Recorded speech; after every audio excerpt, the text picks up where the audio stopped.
À la une du journal des sports, dernière journée de la Coupe d'Afrique des Nations. La Côte d'Ivoire arrache la première place du groupe F en battant le Gabon 3-2. Les éléphants ont pourtant été menés 2-0 au bout de 20 minutes. Réaction de Crasso avant la mi-temps. Guessand égalise à la 84e. Puis Touré donne la victoire aux Ivoiriens dans le temps additionnel. La Côte d'Ivoire affrontera le Burkina Faso en 8e de finale ce mardi.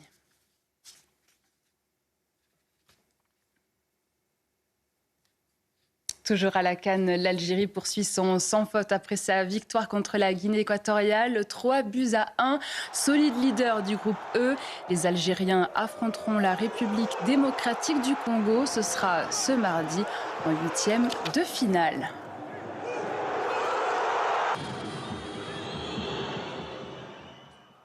Et puis l'année commence mal pour Kylian Mbappé. L'attaquant star du Real Madrid souffre d'une entorse du genou gauche, du ligament externe précisément. L'actuel meilleur buteur de Liga avec 18 buts à son actif sera donc absent des terrains au moins 3 semaines. Un coup dur le privant du championnat et de la Supercoupe d'Espagne et probablement de la rencontre contre Monaco en Ligue des Champions le 20 janvier.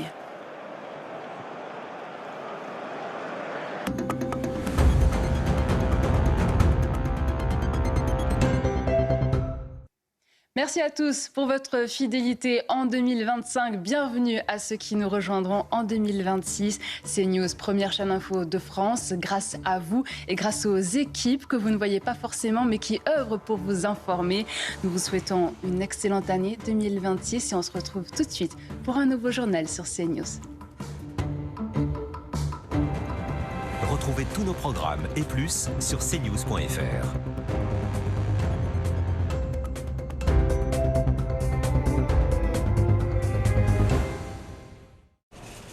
Édouard, je crains que nous devions nous servir nous-mêmes. Enfin, Bérangère, ça En même temps, un lave-linge classe A, 7 kilos, à moins de 280 €.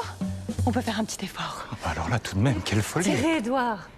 Allez-y. Chez Electrodépôt, si nos produits sont en libre service, c'est pour vous garantir la qualité à prix bas. C'est la kiffance.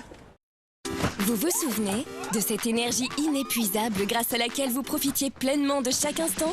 Découvrez Vitascorbol et ses délicieuses vitamines C 1000 mg pour vous aider à réduire la fatigue et à maintenir un bon système immunitaire. Vitascorbol, retrouvez votre énergie d'enfant. En 2025, vous avez plébiscité CNews. Avec 3,4% de part d'audience, jamais une chaîne info n'a été autant regardée. Merci. CNews, vive la liberté d'expression. Quand les Faritas rencontrent le vendredi, la magie est dans le mélange. Hall del Paso, faites du bruit. Une piscine dans le salon. Là, c'est la douche froide. Très, très froide. Mais vous êtes chez Direct Assurance. Vous êtes relogé à l'hôtel pendant 10 jours. Vous avez choisi Direct Assurance. Vous avez assuré. Bloqué par la constipation occasionnelle? Microlax agit localement en 5 à 20 minutes pour vous soulager. Microlax, tout médicament peut exposer à des risques. Parlez-en à votre pharmacien. Coucou maman, regarde ce que j'ai trouvé. Une magnifique parure de lit. Elle est si douce que rien à voir, j'ai envie d'aller me coucher moi. La parure housse de couette Tissaïa Leclerc à 10 € seulement. Tout le linge de maison est à prix Leclerc. Leclerc.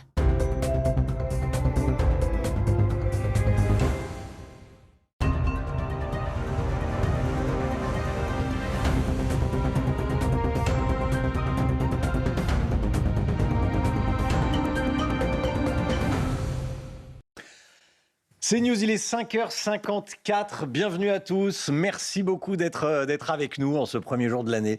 1er janvier 2026. Très bonne année à tous. Toute l'équipe de la matinale est là, évidemment. Et se joint à moi pour vous souhaiter une Excellente année. Bonne année. Bonne année à tous.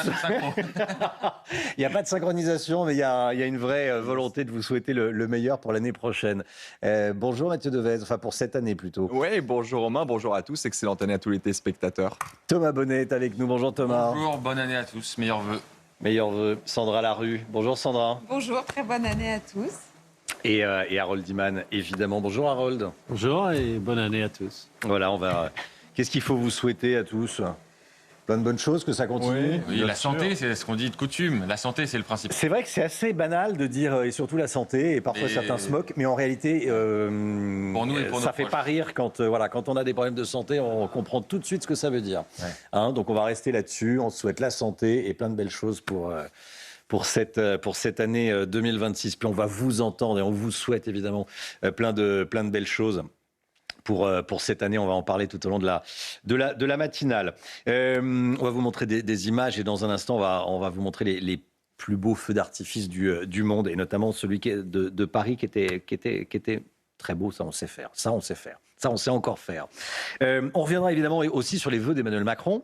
Qu'est-ce que vous en avez pensé ? C'est une liste de yaka faucons. Voilà, faudrait faire ci, faudrait faire ça. Bah oui, sauf que, Monsieur le Président, vous êtes à l'Élysée depuis 2017. Donc, et puis là, maintenant, le temps presse. Dans quelques mois, vous y serez plus. Donc bon, ça sentait vraiment fort la fin de règne. Avec comme projet très précis, c'est celui d'autoriser l'euthanasie et le suicide assisté en France. La Société française des soins palliatifs dénonce ce qui serait une régression. On va y revenir ce matin. Allez, restez bien avec nous. On commence comme tous les matins avec l'éphéméride du jour. Alessandra Martinez.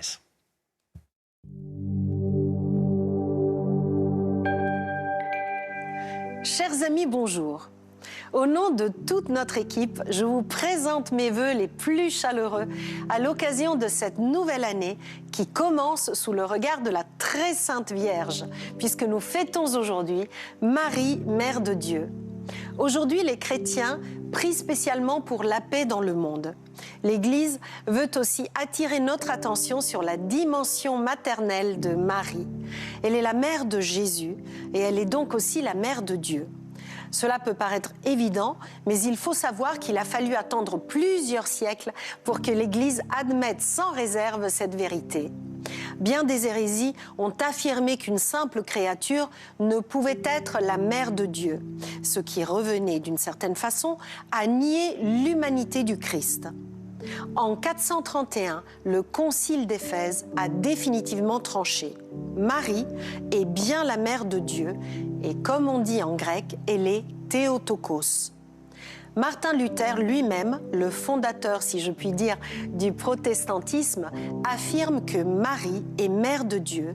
Voilà son premier titre de gloire, celui qui englobe tous les autres. C'est le pape Paul VI qui, en 1969, a fixé au 1er janvier le jour de cette fête. Jusqu'alors, on commémorait la circoncision du Christ. Et voici pour finir un extrait d'une belle méditation du pape Benoît XVI, rédigée à l'occasion de cette fête. Aujourd'hui, la Vierge Mère nous montre le chemin. Suivons-la. Sainte Mère de Dieu, accompagne-nous de ta protection. C'est tout pour aujourd'hui. À demain, chers amis. Ciao. À demain, Alessandra Martinez. À demain. Tout de suite, c'est le temps avec Sandra Larue.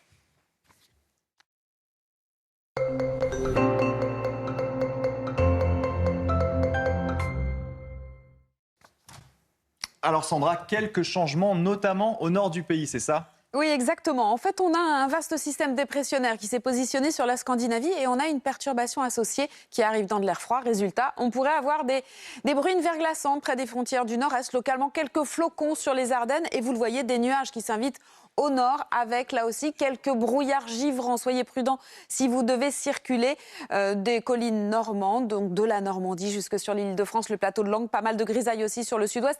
Ailleurs c'est beau, il y a de belles éclaircies et quelques plaques de grisailles, quelques entrées maritimes sur le Provence-Alpes-Côte d'Azur. Un coup d'œil pour la suite, vous allez le voir dans le courant de l'après-midi. On conserve ces nuages au nord, des pluies près des côtes de la Manche, toujours ces bruines verglaçantes et ces chutes de neige près des frontières du nord-est. Ailleurs c'est de belles éclaircies, excepté localement en Gironde et sur le littoral méditerranéen, un peu plus de nuages. Et couvrez-vous, les températures restent basses. Ce matin, des valeurs comprises entre moins 7 et 6 degrés. Un coup d'œil aux valeurs de l'après-midi. Moins 7 même à Strasbourg et 5 degrés à Paris pour cet après-midi, 15 en Corse.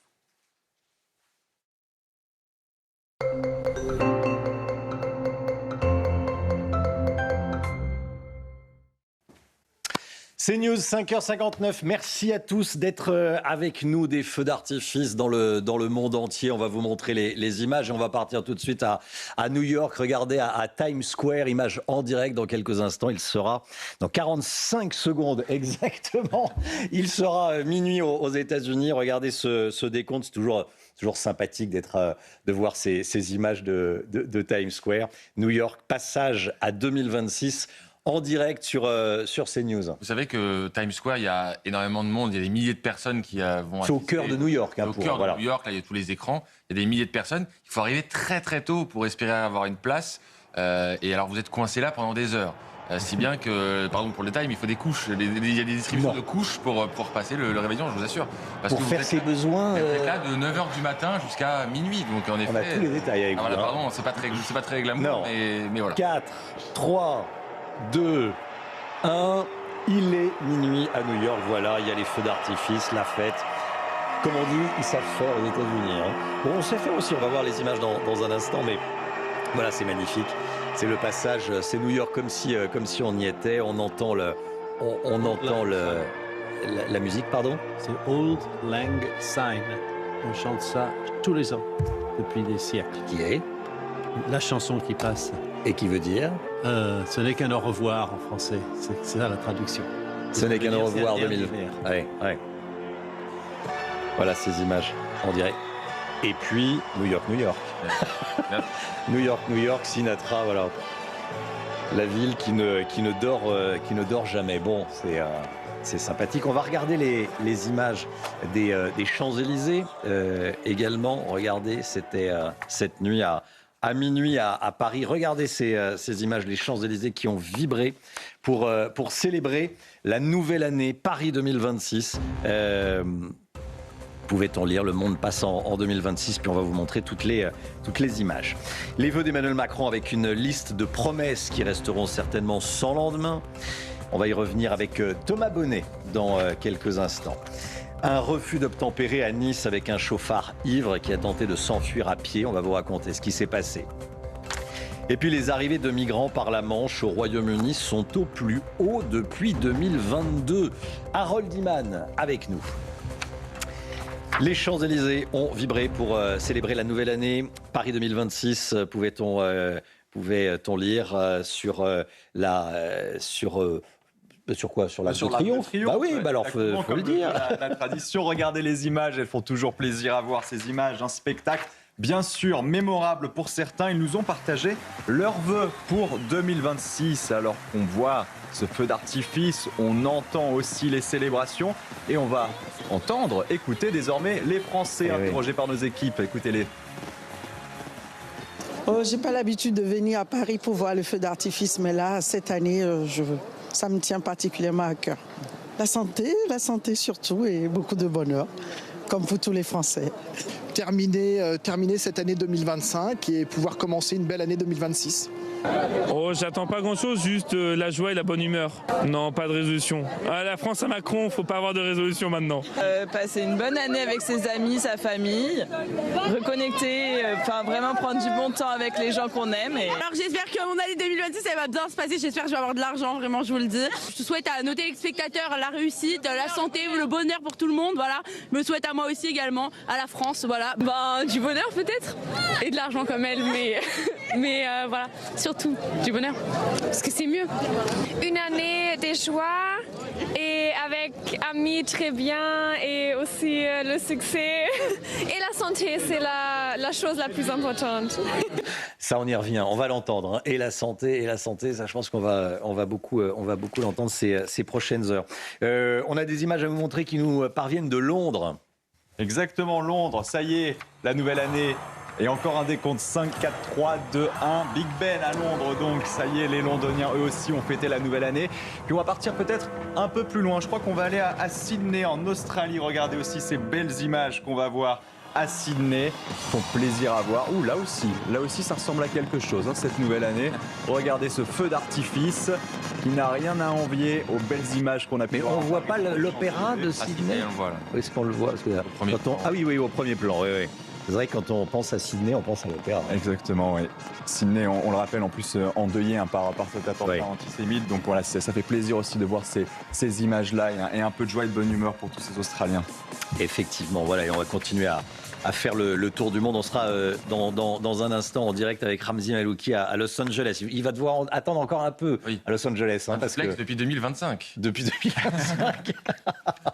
Pourtant, il est rarement en retard sur l'actualité, Ramzi. Mais à la pointe de l'actualité même.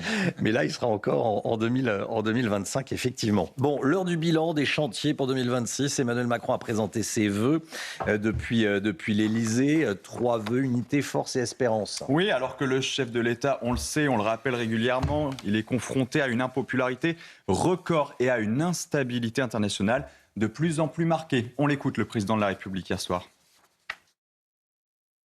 De l'année qui s'ouvre, le gouvernement et le Parlement auront à bâtir des accords pour doter la nation d'un budget. C'est indispensable. Dès le début de l'année 2026, il faudra agir, soutenir nos agriculteurs face aux crises et les protéger de décisions qui peuvent menacer notre capacité à produire comme notre sécurité alimentaire. Renforcer encore notre économie en simplifiant les règles pour nos entrepreneurs comme pour nos agriculteurs. Persévérer dans nos efforts contre l'insécurité, contre toutes les formes d'incivilité et mener sans relâche la lutte contre les trafics de drogue sous toutes leurs formes. Continuer à reprendre le contrôle de nos frontières françaises et européennes face à l'immigration illégale. En fait, quand je parlais tout à l'heure de liste Yaka Faucon, c'est ça. Hein. C'est il faudrait lutter contre l'insécurité. Bon, oui, ça très bien. Contre l'immigration irrégulière, oui. Il faudrait trouver un budget à la France. Ça, on est tous d'accord. Faut que l'école se relève. Oui, ça, effectivement, oui. Quand la moitié des élèves de 5e connaissent pas leur table de multiplication, ça, je confirme qu'il y a un petit sujet. En fait, on se demande à quoi ressemblaient ces vœux, parce que personne ne peut le contredire, mais ça va rester des promesses sans lendemain, Thomas Bonnet. Oui, alors l'adjectif que j'ai choisi ce matin, c'est crépusculaire, et c'est le mot qui revient beaucoup ce matin, parce que c'est vrai que même juste dans la forme, il y avait quelque chose de crépusculaire avec ce président assis, le ton grave, qui semblait comme acculé par les problèmes du monde, les problèmes en France. Alors c'est vrai, il a fait une liste quand même de sujets. Il a parlé, mais en une phrase, de l'immigration, il a parlé des frontières, il a parlé de l'antisémitisme, il a parlé de l'insécurité, mais ça semblait être une liste où il cochait des cases pour dire voilà, je suis au courant de ce qui se passe. Il n'y avait pas d'annonce à proprement parler. Et il n'y en aura pas, parce qu'on a bien compris que le président de la République, semble-t-il, a lui aussi compris qu'il ne pourrait plus agir dans les 18 mois qui nous séparent de l'élection présidentielle. Donc ça paraît vertigineux d'avoir un président de la République qui, d'ailleurs, de lui-même, parle déjà de l'élection présidentielle de 2027 comme pour détourner un peu l'attention de son propre bilan et dire bon, on va se projeter sur la prochaine échéance et je serai le garant du bon déroulé du scrutin. Bon, c'est pas vraiment ce qu'on attend de la fonction présidentielle. Malgré tout, donc, il y a eu ces quelques mots. Alors, il y a quand même une phrase, moi, que j'ai relevée dans l'allocution du président de la République, parce que certes, il a parlé de l'insécurité et de l'immigration, mais il a aussi déclaré « N'oublions jamais que nos raisons de vivre ensemble sont chaque jour plus fortes que ce qui peut nous diviser, que les flots des urgences, des faits divers ou des mauvaises nouvelles. » On en est encore à la terminologie de faits divers, alors qu'on sait bien que la succession de ces faits ne sont plus des faits divers, ce sont des faits de société. Il y a une insécurité systémique aujourd'hui dans notre pays. Donc je pense que le président de la République passe un peu à côté de ces sujets. Il en a parlé, histoire de dire. Peut-être qu'il avait regardé CNews d'ailleurs, parce qu'on disait hier matin qu'il n'en parlerait sûrement pas. Ouais. Il a finalement décidé de le faire. Tant mieux, mais il n'y a rien à attendre sur ces sujets-là. En fait, il n'en a pas parlé. Il a cité. Là, voilà. Il a dit oui, il faudra lutter contre l'insécurité. Il a évoqué. Oui, il faudra parler régler le problème de l'immigration irrégulière. Oui, ça, franchement, qui va le contredire, mais je ne pense pas qu'il ait convaincu grand monde. Voilà, on verra ce que diront les sondages et autres, et surtout les élections. Et les audiences, on verra aussi les audiences. Mais bon. Et effectivement, crépusculaire, il n'y a pas d'autre mot, parce qu'on a l'impression que la lumière avait été éteinte derrière, que c'était la bougie. C'est très bizarre. Bon. À 8h, on sera avec Alexander Nikolic, député européen, porte-parole du Rassemblement national. 8h, Alexander Nikolic. On sera également à 8h30 avec Carl Olive, député Ensemble pour la République. Carl Olive qui sera avec nous à 8h30, voilà, qui viendra nous nous dire ce qu'il a pensé. Est-ce qu'il y a la petite photo de Carl Olive? Non, visiblement, on s'est arrêté à 8h. Bon, mais il sera là à 8h30, je vous l'assure. L'écrivain Boualem Sansal, qu'on connaît, fait partie des personnalités distinguées dans la promotion de la Légion d'honneur du 1er janvier, hein, Mathieu? Exactement, Boualem Sansal, qui, on le rappelle, a été incarcéré en Algérie pendant près d'1 an pour certaines prises de position sur son pays natal. Il a retrouvé la liberté le 12 novembre, après avoir été gracié par le président algérien Abdelhamid Tebboune. Et on rappelle que le journaliste français, lui en revanche, Christophe Glaise, Romain, est toujours dans les geôles algériennes. Et on a une pensée émue pour lui en ce 1er